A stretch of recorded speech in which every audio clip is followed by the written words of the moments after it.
Hey, Freddie of the Carolina Retro Gamers here, and I've been, in the rumor mill, looking forward to E3, and I've been hearing rumors that Shaq Fu is getting remade. I've seen trailers of it, and I am like, why? This game, yeah, it was bad, but it doesn't deserve to get a remake. Um, like I said, I even have the SNES and the Sega Genesis version of Shaq Fu. I mean, I do like the game. Don't get me wrong, but I don't think it deserves a remake. What I think deserves a remake is the game that is playing in the background, Eternal Champions for the Mega Drive. Um, this game kind of was before its time type thing. And from the Sega market, it was number three behind Mortal Kombat and Street Fighter 2. I mean, you had your special moves, you had your fatalities, you had storytelling. Now, what today's fighting games does with the special moves, fatalities and all that, finishing moves, that's like common, but Eternal Champions was one of the pioneers, seconded by Mortal Kombat. They both came out, the same time. And Eternal Champions Challenge from the Dark Side took Eternal Champions and turned it up to 11. Now, this might be like a vlog slash review of what I think about Eternal Champions.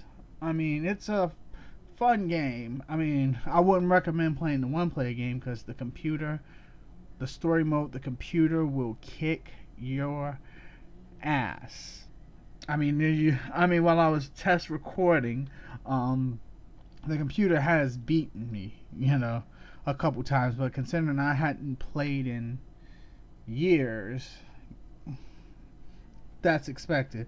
But I use only one, pretty much one character.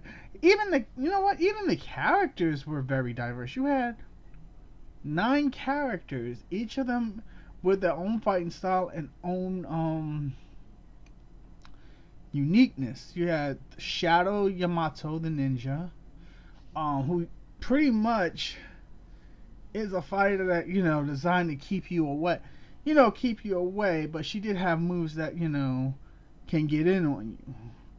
Then you have Thai kickboxer Rax Coswell. He's the one featured in the video because he's the only one I can get to the Eternal Champion with, which we won't be seeing much of, but without spoiling anything. But his moves were like easy for me to pull off and chain together in combos, which is another thing Eternal Champions did. Then you have Bounty Hunter Blade. He had trap moves that'll keep comboing you.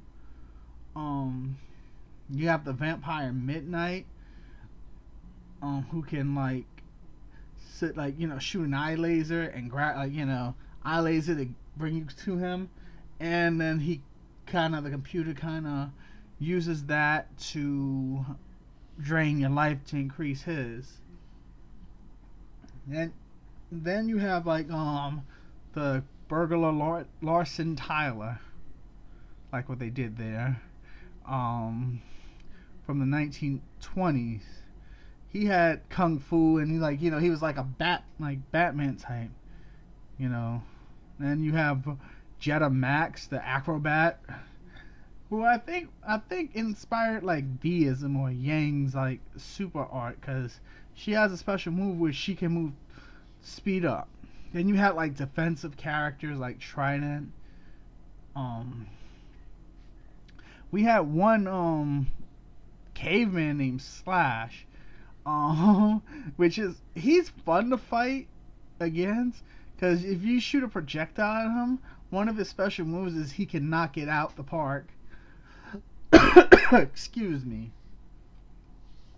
So I think I do it. I think in this video he does it. And like I said, it has fatalities. I'm not trying to get into the story because I really want you to check this game out.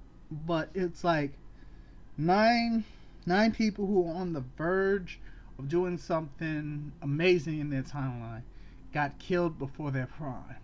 So the Eternal Champion, whose job is to balance the universe or something like that,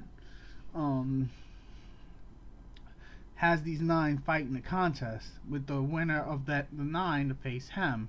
Defeat him, you get taken back to with the knowledge of your death moments before you die, averting the death, which is a concept. Like most games didn't even back in those days didn't really tell you anything. Just get to the final boss and beat him. No explanation of why these people are fighting. You just find out in their end. Frankly, it did get a sequel, Challenge of the Dark Side. Like I said, it turned it up to 11 with the fatalities, kills, introduction of new characters, secret characters. Unfortunately, I don't have that game or have the means to record that game. I'm aware of emulators. I just don't like using them unless I pay for them.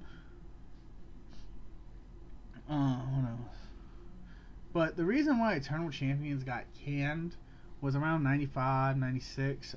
And I did a little research on this. Sega of Japan kind of took over Sega of America's office, and they just stopped the project because there was going to be a third game for the Saturn, but Sega of Japan said no in favor of Virtua Fighter. Now here's my thing. Sega of America were more fond of the 32X.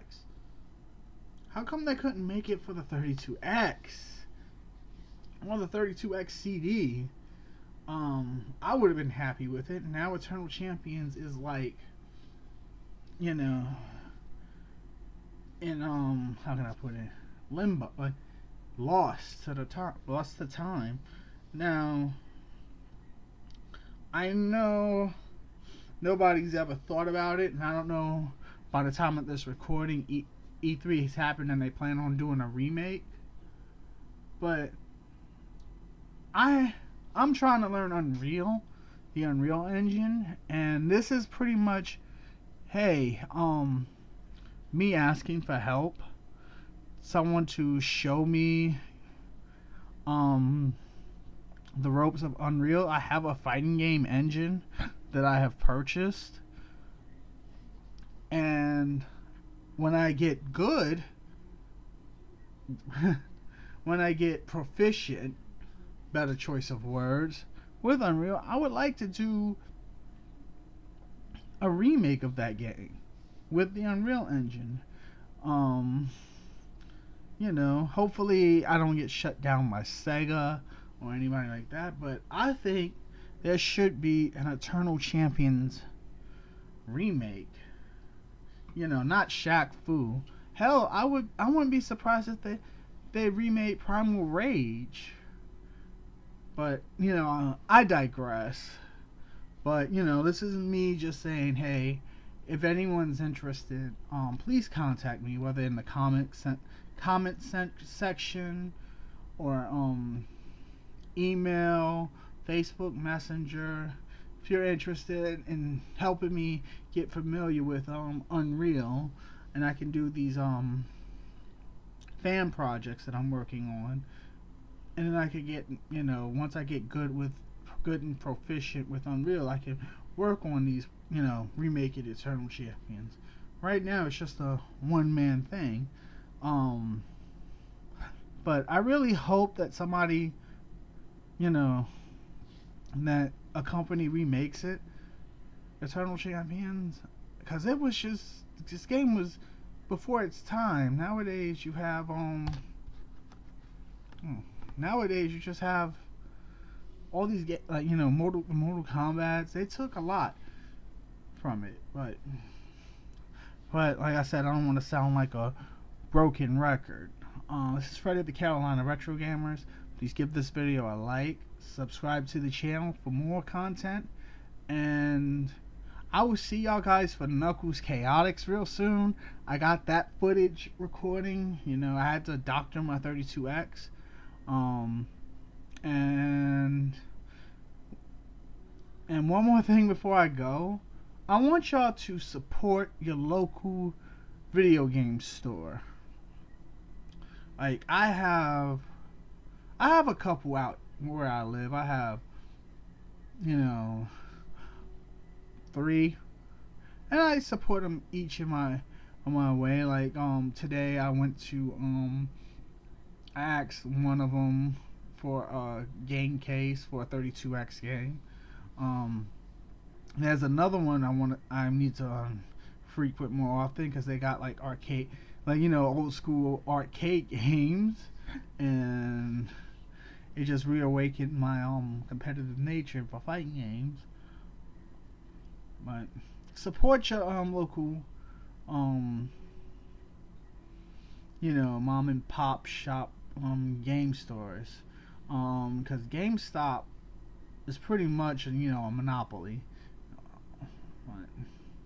But yeah, now that I got that PSA out the way, I'll see y'all guys for the next video.